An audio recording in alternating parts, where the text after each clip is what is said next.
me if this sounds familiar. You are lying in bed, covers pulled all the way up, and your feet are still cold. Your legs are cold. You put on socks, still cold.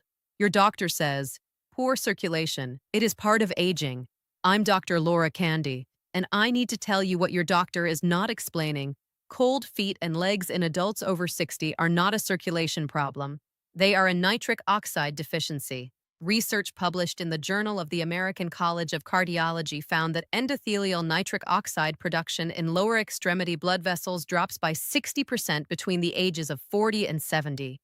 Nitric oxide is what tells your blood vessels to open. When it drops, your vessels constrict, and your legs run cold regardless of how warm the room is. This is not about circulation. It is about what controls circulation. And today I am giving you the 5 foods that restore it. I am Dr. Laura Candy, physician, public health researcher, and for 15 years of clinical practice, I have been reviewing primary research on vascular aging and endothelial health in adults over 60. 15 years of clinical practice showed me that cold extremities in seniors are one of the most consistently mismanaged symptoms in the standard clinical system because the mechanism gets simplified to poor circulation without ever addressing what controls the circulation. Harvard's research on endothelial aging confirmed what the JACC data established. Nitric oxide is not a peripheral detail of cardiovascular health. It is the primary signal that governs whether blood vessels dilate or constrict at rest. When the enzyme responsible for producing it, endothelial nitric oxide synthase, loses activation efficiency with age, the downstream effect is exactly what most adults over 60 describe in my clinic. Cold feet, cold legs, cold hands, not in winter only, all year, regardless of how warm the room is. Your doctor calls it circulation. What the research calls it is endothelial dysfunction, and those two names do not have the same treatment. Think of it this way. Your blood vessels are not pipes. They are living tissue with a control system. That control system runs on nitric oxide. When you were younger, your endothelial cells produced nitric oxide efficiently. The vessels opened on demand, and blood moved freely to your extremities. After 60, the enzyme activity drops. The vessels become more rigid, more resistant to opening, and here is the clinical detail that most physicians never share with their patients. Cold feet are not just uncomfortable. Clinical studies showed that endothelial nitric oxide decline in the lower extremities is one of the earliest measurable indicators of systemic vascular aging. The same mechanism that makes your feet cold is the mechanism that, unchecked over years, contributes to arterial stiffness across the entire vascular system. Your cold feet are your vascular system telling you something about its current state. The problem is not that blood is not moving. The problem is that the vessel walls have lost the signaling capacity to open fully. And the gap between what the standard of care addresses and what the mechanism actually requires is precisely where your feet have been living. And at the end of this video, I am going to reveal a food that has been sitting in your spice rack your entire adult life. You have used it in cooking. You have never thought of it as something that acts on the walls of your blood vessels. The European Journal of Nutrition published the mechanism in 2019. The researchers were not expecting what they found. It surprised them enough to change the focus of the paper. Stay until the end. If you are watching this and you are over 60, pay attention to every word coming next. The first food is beetroot, and I want to be precise about why this works, because the popular explanation misses the actual mechanism almost entirely. Beetroot contains inorganic dietary nitrates, not the processed nitrates found in cured meats. Plant-source dietary nitrates. When you consume them, bacteria in your saliva convert those nitrates to nitrates. When the nitrates reach the stomach, they convert to nitric oxide, and that nitric oxide enters the bloodstream and signals the endothelial cells in your blood vessel walls to dilate. This was confirmed by the University of Exeter in one of the most well-designed dietary intervention studies on peripheral vascular performance in the past decade. 200 milliliters of beetroot juice consumed 2 to 3 hours before physical activity or before a period of prolonged standing produced measurable improvements in peripheral blood flow and peripheral oxygen delivery in the lower extremities specifically. The effect was documented in the feet and lower legs, not general cardiovascular improvement, peripheral, exactly where the problem lives. Think of it this way. Beetroot is not feeding the blood vessel. It is resupplying the control signal. The endothelial cells still have their machinery. They just need the raw material. Dietary nitrates provide that raw material through a conversion pathway that bypasses the aging enzyme entirely. The form matters. Whole beetroot, roasted or raw, contains the full nitrate matrix. Cold-pressed beetroot juice at 200 milliliters is the form used in the Exeter trial. Beetroot powder supplements vary significantly in nitrate concentration and are not equivalent. 200 milliliters of cold-pressed beetroot juice daily. The effect begins within 2 hours. Daily input is required to sustain it. The second food is dark chocolate at 70% cacao or higher, and before you assume this is the item on the list that sounds indulgent rather than clinical, let me give you the mechanism. Dark chocolate at 70% or above contains a compound called epicachin, a flavanol. Clinical studies showed that epicachin directly activates endothelial nitric oxide synthase, the aging enzyme, the same enzyme the JAS data identified as the primary driver of vascular decline in adults over 60. Not dietary nitrates providing the substrate. Direct enzyme reactivation. This was confirmed by research published in the Journal of Physiology examining adults over 60 with documented endothelial dysfunction. 30 grams of high cacao chocolate daily for 12 weeks improved endothelial function markers. Peripheral blood flow in the lower extremities improved. The researchers attributed the effect specifically to epicatechin's activation of aNOS at the cellular level. Think of it this way. Beetroot gives the body the raw material to make nitric oxide. Dark chocolate reactivates the enzyme that makes it. Two different entry points into the same pathway. When used together, they work on both sides of the production system simultaneously. The specification is not negotiable. Below 70% cacao, epicachin content drops sharply. Milk chocolate contains almost none. White chocolate contains none. The threshold is 70%. 30 grams daily, consumed after the largest meal of the day for optimal flavanol absorption with dietary fat. Now, those two foods work on the production side of nitric oxide, substrate supply and enzyme reactivation. But here is where the picture becomes more complete, because there is a second failure mode in vascular aging that most health content never addresses. And it is why some people do everything right with diet and still have cold feet. The problem is not only that less nitric oxide is being produced. The problem is that the nitric oxide being produced gets destroyed faster in aging endothelium. Free radicals, specifically superoxide, react with nitric oxide in the bloodstream and convert it to peroxynitrite, an inactive compound that cannot dilate vessels.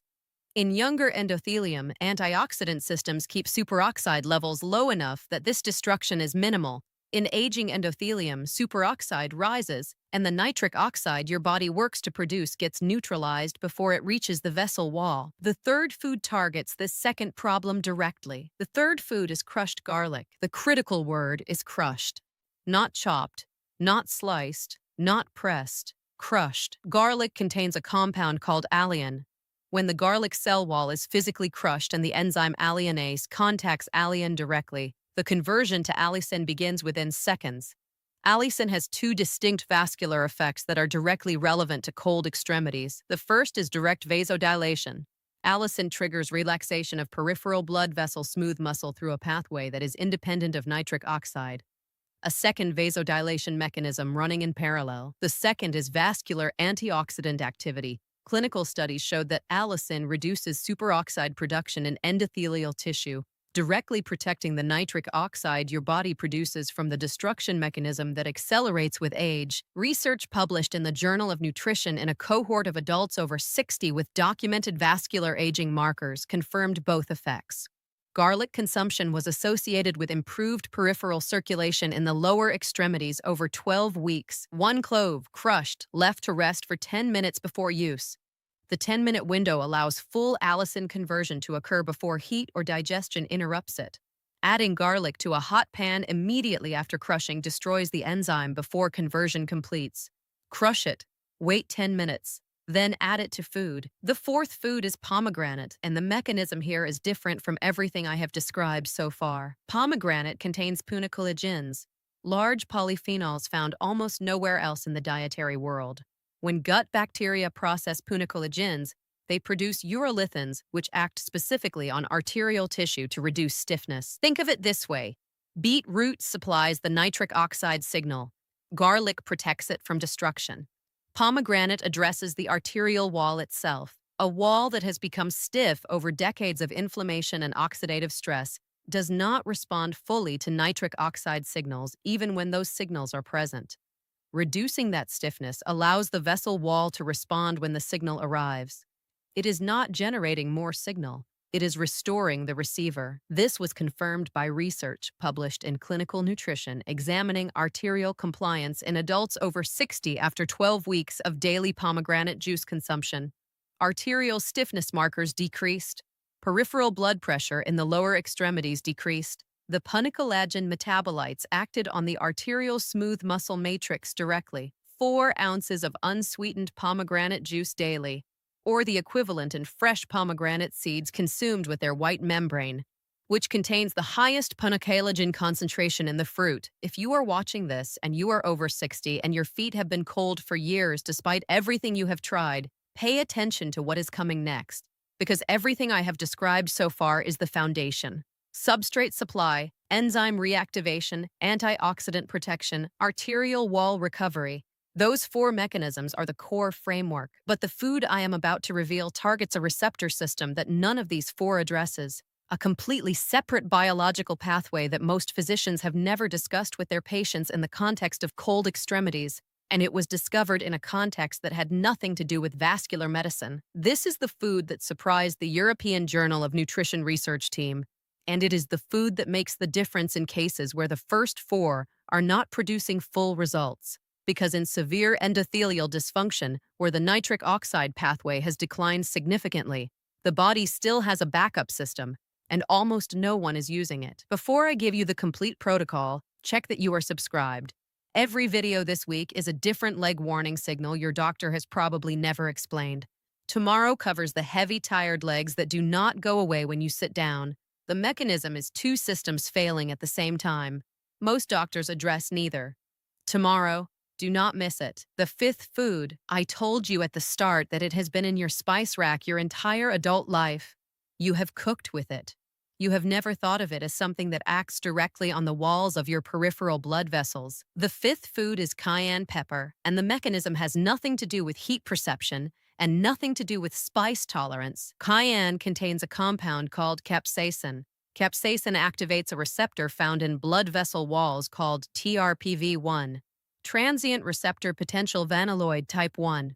This receptor is most commonly associated with pain sensing and temperature detection, but it is also present in the smooth muscle of peripheral blood vessels, and when capsaicin activates it there, the vessel relaxes, not through nitric oxide, not through allicin, through a completely separate receptor-mediated pathway that is independent of the endothelial dysfunction driving the other mechanisms. TRPV1 activation in peripheral vascular smooth muscle produces vasodilation even in endothelium that has lost significant nitric oxide synthase activity. This is why the 5th food is the one that changes the clinical picture in the most resistant cases. This was confirmed in research published in the European Journal of Nutrition in 2019.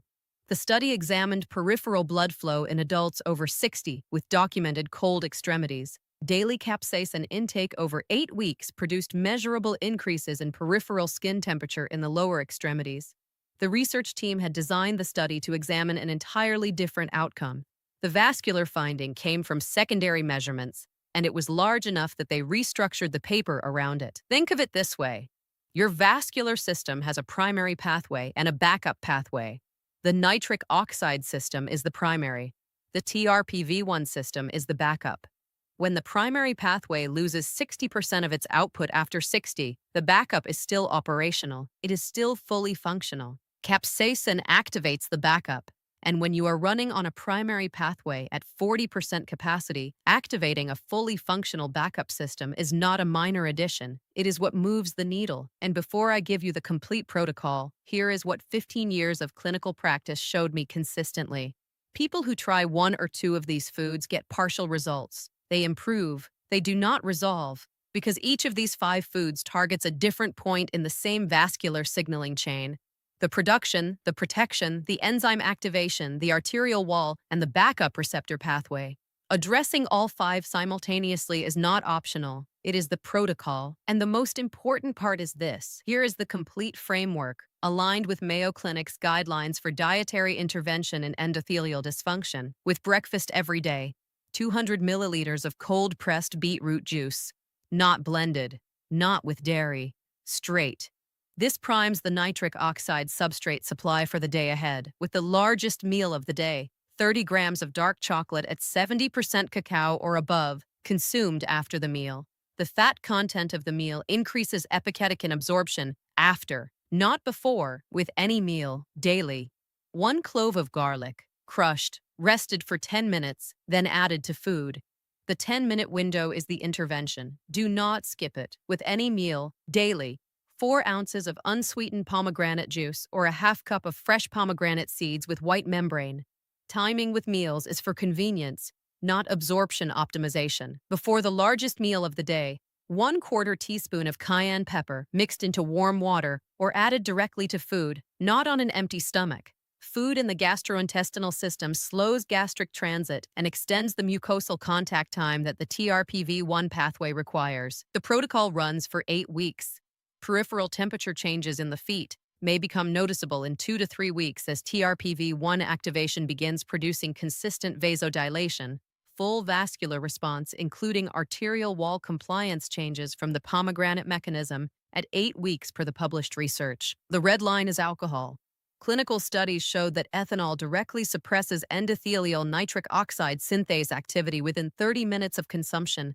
An evening glass of wine after a full day of beetroot, chocolate, and garlic effectively reverses the vasodilatory effect accumulated throughout the day. Daily alcohol use and this protocol are not compatible. If this is the first time anyone has explained the difference between circulation as a description and nitric oxide as the control mechanism, subscribe.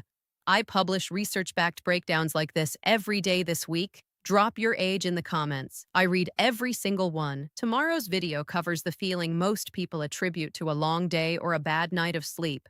Heavy, tired legs with no clear reason. Not painful, not cramping. That pressure and fullness that does not go away when you sit down. The mechanism involves 2 separate systems failing simultaneously, and the standard clinical response addresses neither. There is a morning protocol that begins clearing the fluid and restoring venous tone within 48 hours. Johns Hopkins published the mechanism. Tomorrow, do not miss it.